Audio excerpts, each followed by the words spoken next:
Buenos días, amados hermanos, que el Señor les bendiga, gusto en saludarles nuevamente. Bienvenidos a su escuela bíblica dominical.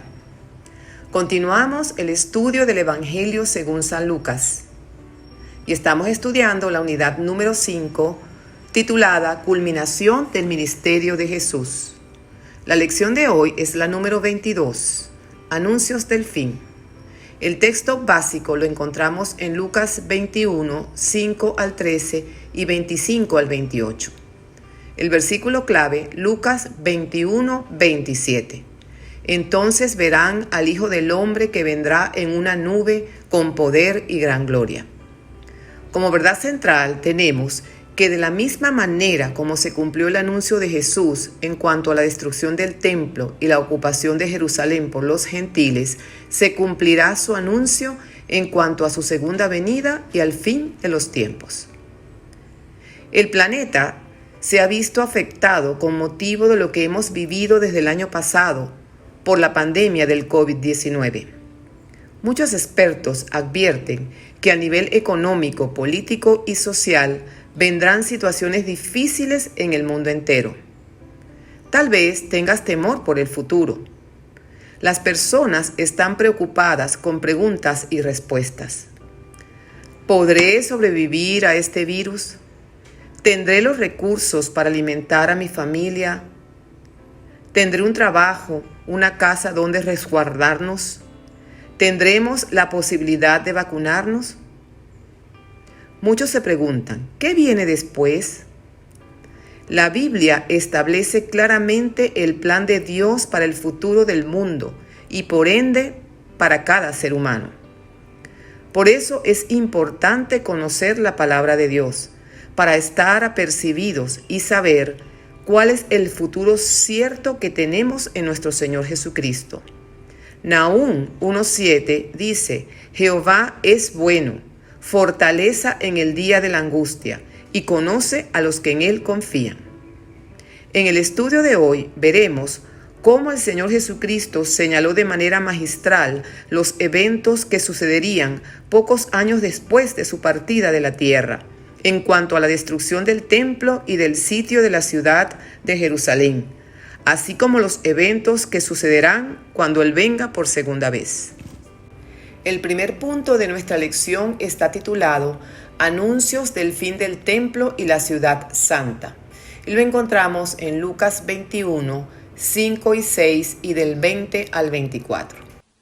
A unos que hablaban de que el templo estaba adornado de hermosas piedras y ofrendas votivas, dijo: En cuanto a estas cosas que veis, días vendrán en que no quedará piedra sobre piedra que no sea destruida.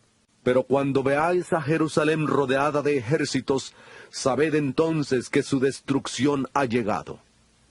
Entonces, los que estén en Judea huyan a los montes, y los que en medio de ella váyanse, y los que estén en los campos no entren en ella, porque estos son días de retribución, para que se cumplan todas las cosas que están escritas. Pero ay de las que estén encinta y de las que críen en aquellos días, porque habrá gran calamidad en la tierra e ira sobre este pueblo. Caerán a filo de espada, y serán llevados cautivos a todas las naciones, y Jerusalén será pisoteada por los gentiles hasta que los tiempos de los gentiles se cumplan. Esta profecía de la destrucción de Jerusalén y del templo se cumplió, como hemos dicho, en el año 70 después de Cristo por el emperador Tito. La ciudad quedó tan desolada y devastada que literalmente no quedó piedra sobre piedra. La referencia a la belleza del templo por parte de los discípulos fue lo que movió a Jesús a profetizar y señaló que el hermoso templo era temporal y que sería destruido. El historiador Claudio Josefo describe la magnificencia del templo que fue remodelado por Herodes y que era el templo en la época de Jesús. Describe que la fachada del templo estaba recubierto de oro y que a las primeras horas de la mañana, cuando salía el sol, era tal su esplendor que era un espectáculo inigualable. Por dentro sus columnas eran de mármol de 12 metros de alto y todos sus utensilios eran de oro puro. A los judíos le parecía imposible que la gloria del templo fuera reducida a polvo.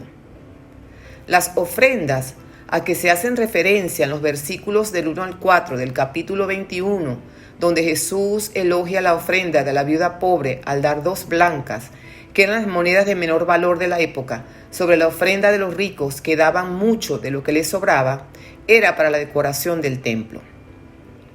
En Mateo 24:15 y en Marcos 13:14 se hace alusión a la abominación desoladora que habla el profeta Daniel, donde el templo fue profanado en el año 167 a.C.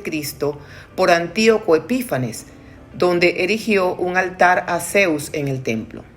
Una profanación similar ocurrió durante la destrucción de Jerusalén en el año 70 después de Cristo.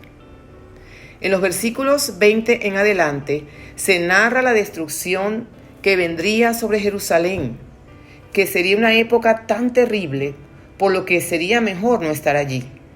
Jerusalén se convertiría en objeto del juicio divino, debido a su infidelidad al Dios vivo y verdadero. Jesús advierte esta consecuencia a lo largo de su ministerio. Jesús lloró al pensar en tal masacre. Mateo 23, 37 y 38 dice: Jerusalén, Jerusalén, que matas a los profetas y apedreas a los que te son enviados. ¿Cuántas veces quise juntar a tus hijos como la gallina junta a los polluelos debajo de las alas y no quisiste? He aquí vuestra casa os es dejada desierta. La premisa de tal juicio se remonta a las maldiciones del pacto de Moisés y a las advertencias de los profetas del Antiguo Testamento sobre la venida del juicio por haberse apartado de la adoración a Dios y haber acogido la adoración a ídolos falsos. Deuteronomio 28, 15, 16 y 18 expresan: Pero acontecerá que si no oyeres la voz de Jehová tu Dios para procurar cumplir todos tus mandamientos y tus estatutos que yo te intimo hoy, que vendrán sobre ti todas estas maldiciones y te alcanzarán. Maldito serás tú en la ciudad y maldito en el campo. Maldito el fruto de tu vientre, el fruto de tu tierra. Maldito serás en tu entrar y en tu salir. Nuestro Dios es un Dios de amor, pero también es fuego consumidor, que no tendrá por inocente al culpable. Meditemos en esto y tengamos siempre en nuestro corazón el deseo de agradar a Dios, al amarle, dándole el lugar que merece, viviendo una vida santa y obedeciendo sus mandamientos. El segundo punto de nuestra lección está titulado Anuncios del fin de los tiempos y lo encontramos en Lucas 21 del 7 al 13. Le preguntaron diciendo: Maestro, ¿cuándo será esto? ¿Y qué señal habrá cuando estas cosas estén para suceder? Él entonces dijo: Mirad que no seáis engañados, porque vendrán muchos en mi nombre diciendo: Yo soy el Cristo, y el tiempo está cerca. Pero no vayáis en pos de ellos. Cuando oigáis de guerras y de revueltas, no os alarméis, porque es necesario que estas cosas acontezcan primero, pero el fin no será inmediatamente. Entonces añadió: Se levantará nación contra nación, y reino contra reino. Habrá grandes terremotos y en diferentes lugares, hambres y pestilencias, y habrá terror y grandes señales del cielo. Pero antes de todas estas cosas, os echarán mano, os perseguirán, os entregarán a las sinagogas y a las cárceles, y seréis llevados ante reyes y ante gobernadores por causa de mi nombre. Pero esto os será ocasión para dar testimonio. Los discípulos querían saber cuándo y cómo sucedería tal tragedia. Antes que el Señor Jesús venga por segunda vez, habrán señales que se cumplirán previamente, tanto en lo político, en la religión, en la naturaleza y en la sociedad. En lo religioso debemos esperar una explosión de falsas enseñanzas. Líderes religiosos que engañan a la gente alejándolos de Dios con falsas señales. No todas las obras milagrosas provienen del Señor. Por eso Él hizo la advertencia, que nadie os engañe. En los últimos 50 años, muchos se han proclamado ser Cristos. Igualmente se ha proliferado el ocultismo, donde la gente consulta para obtener respuestas a sus inquietudes, pero no la encontrarán en esos falsos profetas, emisarios de Satanás, falsos cristos, que son señales de los últimos tiempos. Jesús advirtió a sus discípulos no dejarse engañar por tales afirmaciones. Jesús predijo que justo antes del fin habrán conflictos internacionales a escala global. En el siglo XXI ha habido conflictos en todo el mundo, en Israel, en Afganistán, en Ucrania, en Siria, solo por nombrar algunos, donde han muerto millones de personas a causa de la guerra.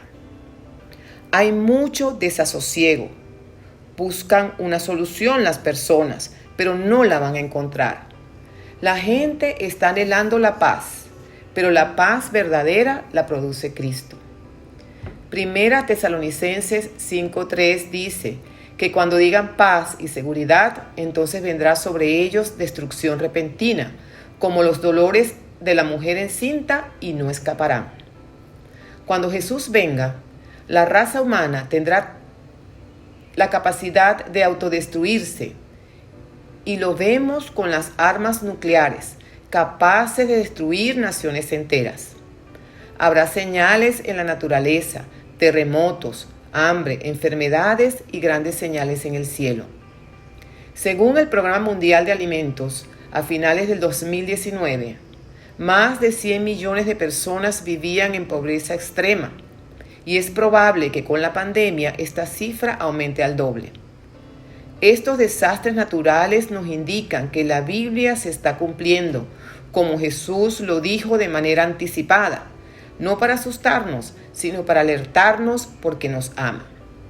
Otra señal de la venida del Señor es la degradación moral de la sociedad, donde a lo malo llaman bueno y a lo bueno llaman malo. Vemos aprobación de leyes que van en contra de la palabra de Dios. No nos ceguemos como en los días de Noé. ¿Vemos las señales? Hagamos como Noé, que aun cuando vivió en época de depravación, él y su familia decidieron creer en el Dios vivo y verdadero y obedecerle. Jesús viene en el tiempo que el Padre Celestial lo disponga, el cual ninguno de nosotros sabe cuándo sucederá, ni nos compete hacer pronósticos. Él advirtió que los creyentes serán perseguidos por causa de su nombre, al identificarse con Él, pero esto será ocasión para dar testimonio de Él. El sufrimiento puede ser la oportunidad para alcanzar a las personas y avanzar en el reino de Dios. Esta es la razón por la que son bienaventurados los que soportan el sufrimiento y la persecución. Santiago 1, del 2 al 4 dice: Hermanos míos, tened por sumo gozo cuando os halléis en diversas pruebas, sabiendo que la prueba de vuestra fe produce paciencia, mas tenga la paciencia su obra completa, para que seáis perfectos y cabales sin que os falte cosa alguna. Otra señal más es la que vemos en Mateo 24:14. El Evangelio será predicado en todo el mundo, y esto se está cumpliendo. Hoy en día hay muchos medios para difundir el Evangelio a través de la tecnología. Muchos países en donde no se puede evangelizar físicamente se ha podido hacer por medio de las redes sociales. Dios no tiene muros, ni fronteras, ni límites, porque el interés del Señor es salvar a las almas. El último punto de nuestra lección es el anuncio de la segunda venida de Jesús, y lo encontramos en Lucas 21 del 25 al 28. Entonces habrá señales en el sol, en la luna y en las estrellas, y en la tierra angustia de las gentes confundidas a causa del bramido del mar y de las olas. Los hombres quedarán sin aliento por el temor y la expectación de las cosas que sobrevendrán en la tierra, porque las potencias de los cielos serán conmovidas. Entonces verán al Hijo del Hombre, que vendrá en una nube con poder y gran gloria. Cuando estas cosas comiencen a suceder, erguíos y levantad vuestra cabeza, porque vuestra redención está cerca. El día del Señor fue profetizado desde hace mucho tiempo por el Padre Celestial por medio de sus profetas. Isaías 13, 9 y 10 dice: He aquí el día del Señor viene terrible, y de indignación y de ardor de ira, para convertir la tierra en soledad, y raer de ella a todos sus pecadores, por lo cual las estrellas de los cielos y los luceros no darán luz, y el sol se oscurecerá al nacer, y la luna no dará su resplandor. En 2 Pedro 3:10 hace la misma advertencia: pero el día del Señor vendrá como ladrón en la noche, en el cual los cielos pasarán con gran estruendo, y los elementos ardiendo serán deshechos, y la tierra y las obras que en ellos hay serán quemadas. La segunda venida de Cristo ha sido causa de mucha discusión y especulación. ¿Cuándo y cómo será? El Señor nos advirtió que a nosotros no nos es dado conocer los tiempos y los sazones. Pero una cosa sí es cierta: el Señor Jesús vendrá como ladrón en la noche. El Señor advierte a su iglesia que debemos estar preparados. En el versículo 28 nos advierte que cuando estas cosas comiencen a suceder, erguíos y levantad vuestras cabezas, porque la redención está cerca. No sabemos cuándo vendrá, pero todas estas señales que se dan nos muestran que cada día la venida del Señor está a la puerta. El Señor nos ama tanto que nos deja saber en su palabra cuáles serán esas señales de su venida. Toda la historia se está dirigiendo hacia un gran clímax. Pero todavía hay esperanza. Así como el ladrón en la cruz creyó en el Señor y le pidió que se acordara de él en su reino, así también cada uno de nosotros tiene la oportunidad de escapar de la ira venidera y disfrutar, cuando Jesús venga por segunda vez, de la salvación y la vida eterna que Él ofrece. Ya no tienes que temer a la segunda venida del Señor cuando venga con poder y gloria para juzgar al mundo, sino más bien estamos anhelando su regreso para estar con Él por los siglos de los siglos en eterna adoración. Jesús nos hizo esta promesa, que estaría con nosotros todos los días hasta el fin del mundo. Como aplicaciones del estudio tenemos, en primer lugar, las señales que anticipan el fin. El Señor nos dijo claramente en su palabra cuáles serán las señales previas a su venida, las cuales se cumplen cada día. Por eso no debemos preocuparnos por los acontecimientos futuros, porque el Señor tiene control de su creación y todo se cumplirá según su voluntad, que es buena, agradable y perfecta, y que está establecida en su palabra. En segundo lugar, la gran comisión. Nosotros no sabemos cuándo vendrá el Señor Jesucristo por segunda vez, pero su iglesia debe anhelar su venida, estar preparados con sus lámparas encendidas, señal de la llenura del Espíritu Santo, y cumpliendo con la encomienda dejada por Él en Mateo 28, 19 y 20. Por tanto, id y haced discípulos a todas las naciones, bautizándolos en el nombre del Padre y del Hijo y del Espíritu Santo, enseñándoles que guarden todas las cosas que os he mandado. Y he aquí, yo estoy con vosotros todos los días hasta el fin del mundo. Amén. Que el Señor les bendiga. Les invitamos a prepararse para el próximo estudio de su escuela bíblica dominical.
Amen.